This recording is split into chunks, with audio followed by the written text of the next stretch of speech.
மகாபாரதம் பாகம் 11. சத்தியவதியின் யோசனை. இஷிகர் முனிவர் சொன்னதைப் போல் சிகண்டி விபஜன விழா நடைபெறும் இடத்திற்கு சென்றாள். அங்கு பல கந்தவர்கள் வந்திருந்தனர். அங்கு சிகண்டியை பார்த்த ஒருவன் அவளிடம் சென்று, நாம் இருவரும் நம் உருவத்தை மாற்றிக்கொள்ளலாமா என கேட்டான். சிகண்டியும் அதற்கு சம்மதம் தெரிவித்தாள். இருவரும் உருவத்தை மாற்றிக்கொண்டனர். சிகண்டி ஆணாகவும் அவன் பெண்ணாகவும் உருவம் மாறினர்.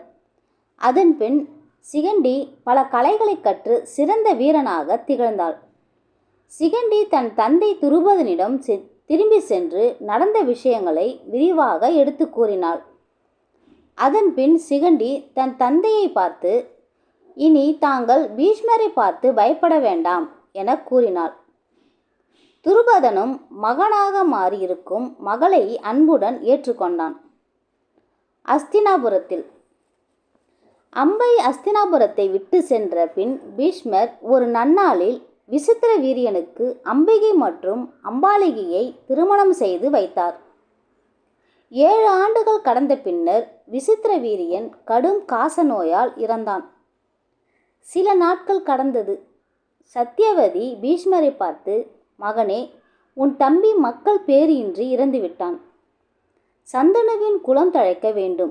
அதனால் நீ அம்பிகை மற்றும் அம்பாலிகையை திருமணம் செய்து சந்தனுவின் குலம் தழைக்க சந்ததியை உண்டாக்கு என்றாள். பீஷ்மர், அன்னையே, தாங்கள் என்னை மன்னிக்க வேண்டும். நீங்கள் கூறியது தர்மமே என்றாலும் நான் என் சபதத்தை மீறமாட்டேன் என்றார். அதற்கு சத்தியவதி, மகனே, ஆபத்து காலங்களில் தர்மத்தை மீறுவது தவறில்லை. அதனால் நீ அவர்களை திருமணம் செய்து கொள் என்றாள். ஆனால் பீஷ்மரோ தன் சபதத்தில் பிடிவாதமாக இருந்தார்.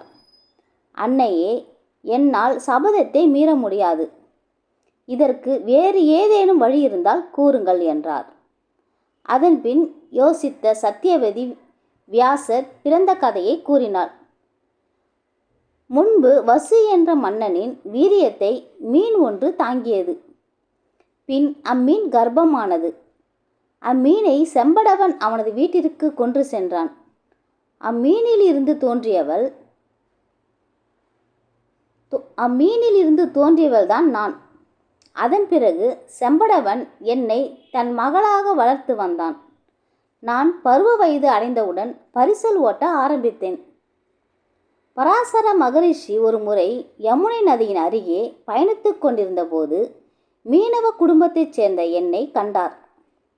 பார்த்த உடனேயே பாரசர முனிவர் என்னை விரும்பினார். அதன் பிறகு அவர் என்னிடம் வந்து தன்னை அக்கறைக்கு அழைத்து செல்ல சொன்னார். இருவரும் மரப்படையில் அக்கறைக்கு செல்லும் வழியில் பராசர மகரிஷி என் மீது கொண்டுள்ள விருப்பத்தை வெளிப்படுத்தினார். அவருடைய விருப்பத்திற்கு நான் முதலில் தயங்கினாலும் பராசர மகரிஷியின் தொடர் வற்புறுத்தலின் பேரில் வேறு வழியின்றி என்னுடைய நிபந்தனைக்கு சம்மதம் தெரிவித்தால் நான் உங்கள் விருப்பத்திற்கு சம்மதிக்கிறேன் என்றேன். பராசர மகரிஷி என்ன நிபந்தனை கூறு என்று கேட்டார். என்னுடைய முதல் நிபந்தனையாவது நம் இருவரையும் யாரும் காணக்கூடாது என்றேன். உடனே அவர் சூரியனை மறைத்து இருளாக்கினார். 2வது நிபந்தனை, என் மீதுள்ள மீன் வாசனை மாற வேண்டும் என்றேன். உடனே மீன் வாசனையை போக்கி நறுமண வாசனையை வீசியது. 3வது நிபந்தனை, நான் உங்களின் விருப்பத்தை நிறைவேற்றிய பின் கன்னிப்பெண்ணாக இருக்க வேண்டும்.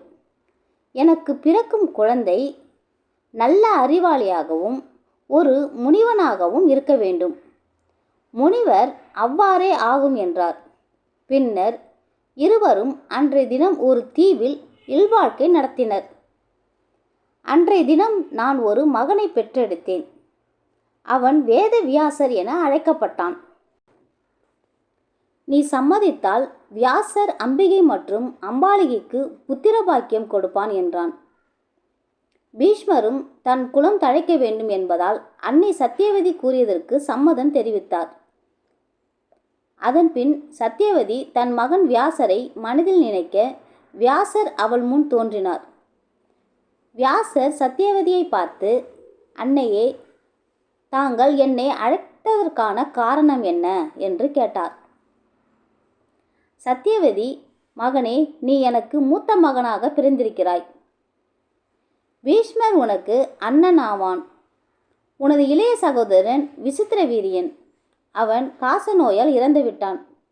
நான் நம் குல விருத்திக்காக உன்னை இங்கு அழைத்தேன். பீஷ்மர் பிரம்மசரிய விரதத்தை மேற்கொண்டிருப்பதால் அவன் உதவ முடியாமல் இருக்கிறான். உன்னால் என் சந்ததி உருவாக வேண்டும். இது எனது கோரிக்கை என்றாள். உன் இளைய சகோதரனின் மனைவிமார்கள் அம்பிகை மற்றும் அம்பாலிகை. இவர்கள் இருவரும் தேவமாதர்கள் போன்றவர்கள். நீ இவர்கள் மூலம் சந்ததி உருவாக்க வேண்டும் என்றாள்.